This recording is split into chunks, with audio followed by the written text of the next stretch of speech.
ઓમ શ્રી પરમાત્મને નમઃ. શ્રીમદ ભગવદ્ ગીતા અધ્યાય 15 પુરુષોત્તમ યોગ.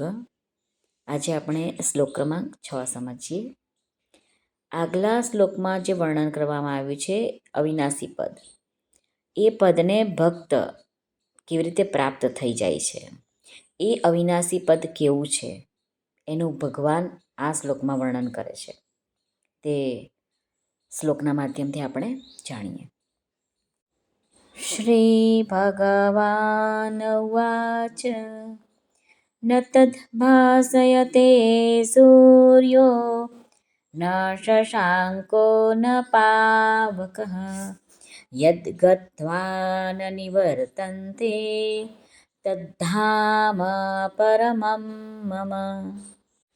આ શ્લોકનું આપણે ગુજરાતીમાં જોઈએ કે શું કહે છે ભગવાન. તો શ્રી ભગવાન અર્જુનને કહે છે કે જે પરમપદને પામીને મનુષ્યો પાછા ફરીને સંસારમાં આવતા નથી, એ સ્વયં પ્રકાશિત પરમપદને ન તો સૂર્ય ઉજાડી શકે છે, ન ચંદ્રમા કે ન અગ્નિ. એ જ મારું પરમધામ છે. હવે રામસુખદાસજી મહારાજ એમના વિવેચનમાં જે વર્ણવે છે તે આપણે ટૂંકમાં સમજીએ. ન તદ્ભાસયતે સૂર્યો ન શશાંકો ન પાવકઃ. મહારાજ કહે છે કે દ્રશ્ય જગત છે એમાં સૂર્યને સમાન તેજસ્વી પ્રકાશ સ્વરૂપ બીજી કોઈ વસ્તુ નથી. તે સૂર્ય પણ ભગવાનના ધામને, પરમધામને પ્રકાશિત નથી કરી શકતો. પછી સૂર્યથી પ્રકાશિત થવાવાળા ચંદ્ર અને અગ્નિ તેને પ્રકાશિત કેવી રીતે કરી શકે? બધાનો જ પ્રકાશ છે કે અગ્નિ તત્વ છે, બધું જ પરમાત્મા સ્વરૂપ પરમધામ ત્યાંથી આવે છે. પરમાત્માના તત્વથી જ બધા જ પ્રકાશ મેળવે છે. પરમાત્મા તત્વ ચેતન છે અને સૂર્ય, ચંદ્ર અને અગ્નિ જળ છે.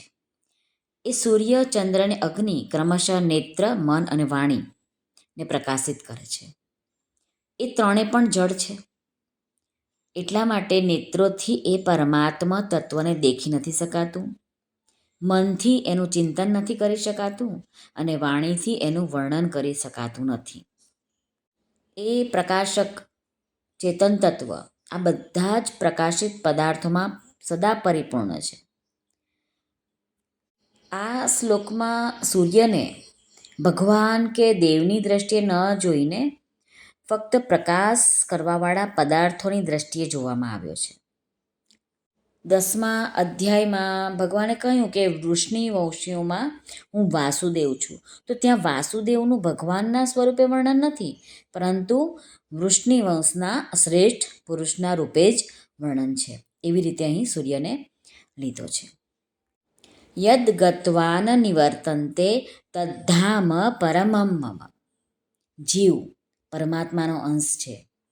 તે જ્યાં સુધી પોતાના અંશી પરમાત્માને પ્રાપ્ત નથી કરી લેતો ત્યાં સુધી તેનું આવાગમન દૂર થઈ શકતું નથી. જેમ કે નદીઓના જળને પોતાના અંશી એટલે સમુદ્રને મળવાની જ તત્પરતા હોય છે અને જ્યારે સમુદ્રને મળી જાય છે ત્યારે જ તેઓ શાંત થઈ જાય છે.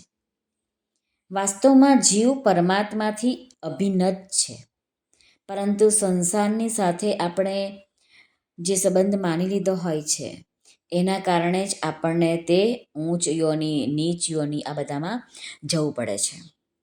ભગવાને અહીં પરમમ ધામમ એમ કહ્યું છે ને, તો પરમધામ એટલે પરમાત્માનું ધામ. પરમધામ પ્રકાશ સ્વરૂપ છે. જેવી રીતે સૂર્ય પોતાના સ્થાન પર સ્થિત છે અને પ્રકાશ રૂપથી પણ બધી જગ્યાએ સ્થિત છે. સૂર્ય અને તેનો પ્રકાશ પરસ્પર અભિન્ન છે. તેવી જ રીતે પરમધામ અને સર્વવ્યાપી પરમાત્મા પરસ્પર અભિન્ન છે. ભક્તોની અલગ અલગ માન્યતાઓને કારણે બ્રહ્મલોક, સાકેતધામ, ગોલોકધામ, દેવી દ્વીપ, શિવલોક, વૈકુંઠધામ, અક્ષરધામ વગેરે બધા એક જ પરમધામના ભિન્ન ભિન્ન નામો છે, અલગ અલગ નામો છે. આ પરમધામ ચેતન જ્ઞાન સ્વરૂપ, પ્રકાશ સ્વરૂપ અને પરમાત્મા સ્વરૂપ છે. આપણે બધાય ભગવાનના અંશ છીએ. તેથી ભગવાનનું જે ધામ છે તે જ આપણું ધામ છે. તે કારણે તે ધામની પ્રાપ્તિ થઈ જાય તો ફરી પાછું આ સંસારમાં આવવું પડતું નથી. જ્યાં સુધી આપણે આપણા એ ધામમાં જઈશું નહીં, ત્યાં સુધી આપણે મુસાફરની જેમ અનેક યોનિઓમાં અને અનેક લોકોમાં ફરતા જ રહીશું. ક્યાંય પણ વિશ્રામ નહીં કરી શકીએ. આ બધો જ સંસાર પરદેશ છે. આ પારકું ઘર છે, પોતાનું નથી. અને જે આપણું પોતાનું ઘર છે ત્યાં આપણે જો પહોંચી જઈશું તો આપણે આ લોકમાં, આ યોનિઓમાં રખડપટ્ટી, ભટકવાનું બધું બંધ થઈ જશે. અને એ પરમપદને પ્રાપ્ત કર્યા પછી ફરીને પાછું આ સંસારમાં આવવું પડતું નથી. શ્રી કૃષ્ણ અર્પણમસ્તુ. સર્વને ભાવથી જય શ્રી કૃષ્ણ. રાધે રાધે. હરિઓમ તત્સત. જય ગુરુદેવ દત્ત. જય સ્વામિનારાયણ. જય માતાજી. નમઃ પાર્વતે પતે. હર હર મહાદેવ. હર સિદ્ધેશ્વર મહાદેવની જય. આજના આનંદની જય.